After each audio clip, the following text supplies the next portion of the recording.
Hi friends, it's Miss Megan again. We're going to learn about another shark today. Let's watch a new video about sharks.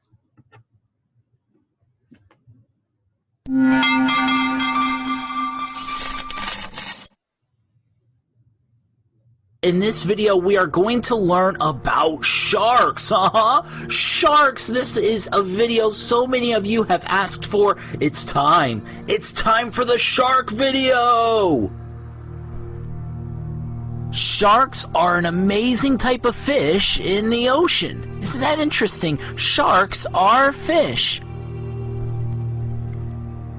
Sharks are amazing fish. Now, the picture most of us have in our minds when we think of sharks isn't always the case. You see, there are 440 types of sharks, and they can be quite different from one another. For example, the whale shark is the largest type of shark. It gets over 40 feet long. Wow! But the dwarf lantern shark is the smallest shark. It is only about 6 inches and can fit in your hand. Wow, this is not what most people picture when they picture a shark. But the dwarf lantern shark is just as much a shark as the whale shark is. Remember, there are 440 types of sharks, so they don't all look like this guy, you know? Here's the thing, even though there are so many different types of sharks, all sharks have certain things in common. For example, sharks don't have any bones. The skeleton of a shark is made of cartilage. That goes for all sharks. Sharks don't have bones, and it's interesting because most other fish do have bones, but sharks don't.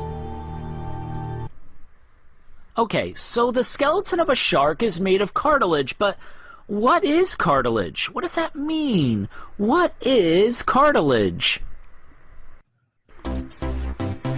Okay, this is gonna sound weird, but touch your ears and move them around with your fingers. That rubbery material in your ear is called cartilage. Isn't that amazing? There's some cartilage in your body, just like there's cartilage in the body of a shark. The skeleton of a shark is made of cartilage, which makes a shark very flexible, kind of like your ears, right? Your ears were kind of rubbery and flexible when you touched them. That's the way the skeleton of a shark is, which helps a shark move around in special ways. It makes a shark very flexible. Hey, you want to know what's not flexible? Shark's teeth. Shark's teeth. This is interesting. A shark uses its teeth to bite, but not to chew. Whatever they bite that goes into their mouths, sharks swallow whole. We use our teeth not just to bite, but to chew. But a shark only uses its teeth to bite. And a shark can have a lot of teeth in its lifetime.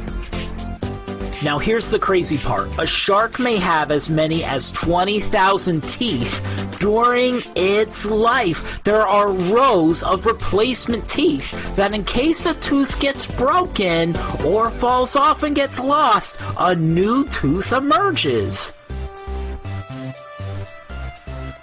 Now, we've already mentioned there are 440 types of sharks. In fact, you're probably sick of hearing the fact that there are 440 types of sharks. How many types of sharks are there? How many?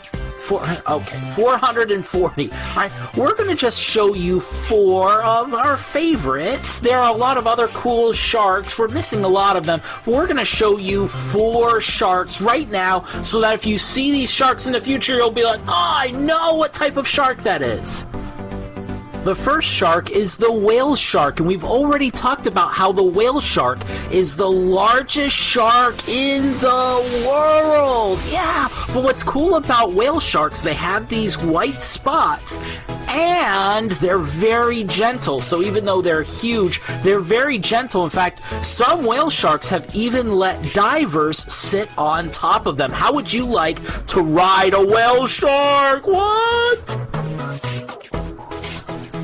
Next, we're going to show you the great white shark, perhaps the most famous shark of them all. This is the shark that most people think of when they think of sharks, and the great white shark is really intense, 23 feet long, and they eat all kinds of things: dolphins, sea lions, whales, seals, and even other sharks.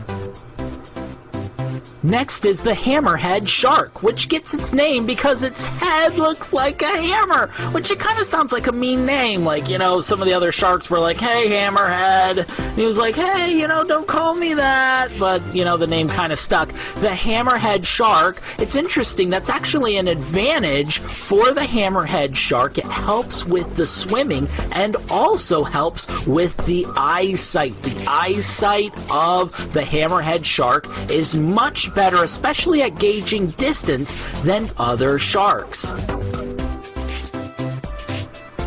Finally, there's the thresher shark. The thresher shark is a very strong shark known for its very, very long tail. And that tail can be huge. In fact, the tail of a thresher shark can weigh as many as 300 pounds or more. Wow, the thresher shark.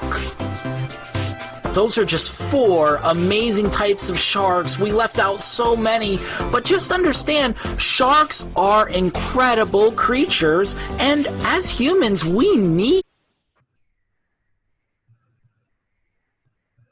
Okay, remember there's over 1,000 different kinds of sharks.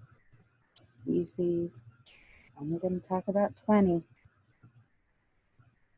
We talked about the angel shark, the basking shark, the blacktip reef shark, the blue shark, the bull shark, the cookie cutter shark, and the shark we're going to learn about today is the goblin shark. Ooh, look at that guy. He is creepy. The goblin shark. Their huge jaws can extend way out to catch their prey. They have long, narrow snouts and many fang-like teeth. They have special nerves in their snout that can sense the electrical fields in their prey.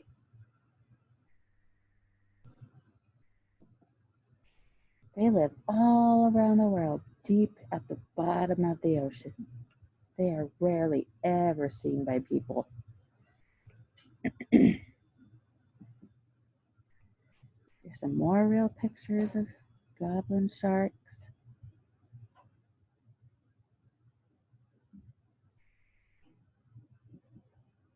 Okay, let's see a little video about goblin sharks.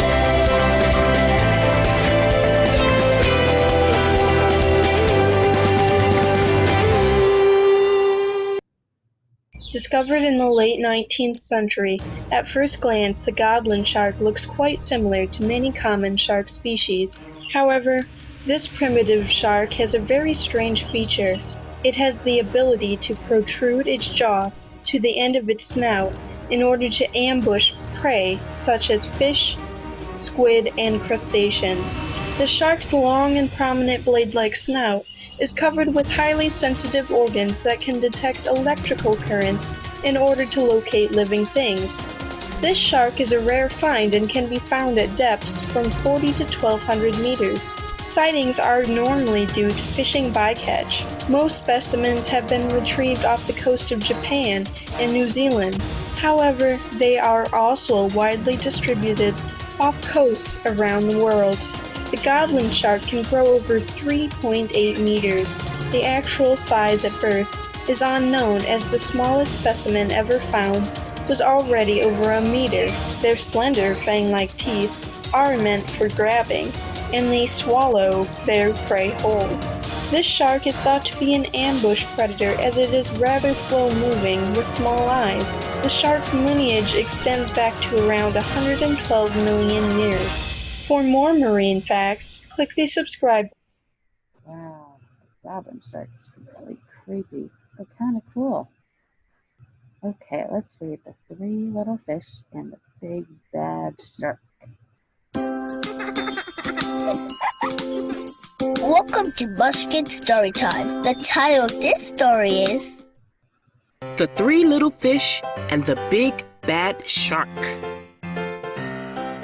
Once upon a time, there lived a mama fish and her three little fish, Jim, Tim, and Kim.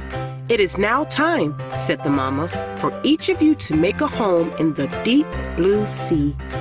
So off they went. The first little fish, named Jim, swam away and met a seahorse playing in some seaweed. "Can I have some of the seaweed so I can build a house?"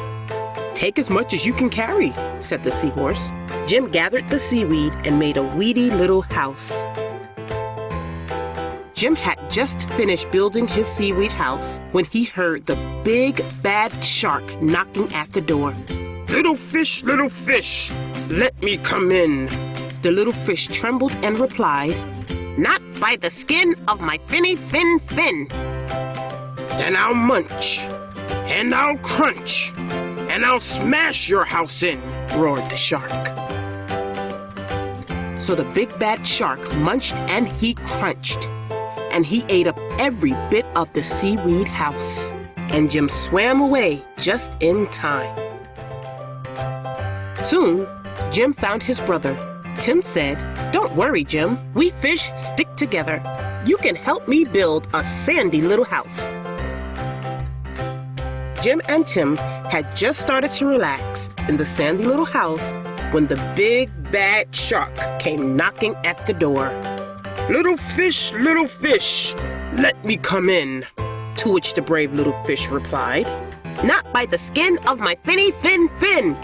"Then I'll munch, and I'll crunch, and I'll smash your house in," roared the shark. So the big bad shark munched and he crunched until he got a sandy mouthful and the house crumbled. Jim and Tim swam and swam until they reached their sister, Kim. Kim was setting up her house in an old wooden ship.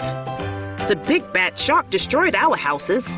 Don't worry, you can live with me," said Kim. And they did. The three little fish had just finished lunch when they heard the big bad shark knocking at their door. Little fish, let me come in," to which the smart little fish replied, "Not by the skin of my finny fin fin." "Then I'll munch, and I'll crunch, and I'll smash your house in," roared the shark. The big bad shark munched and he crunched, but he could not smash the house in, and all his teeth fell out. The three little fish were safe at last. The end. I like that story, didn't you? Great job, friends. You guys learned about goblin sharks today. See you next time.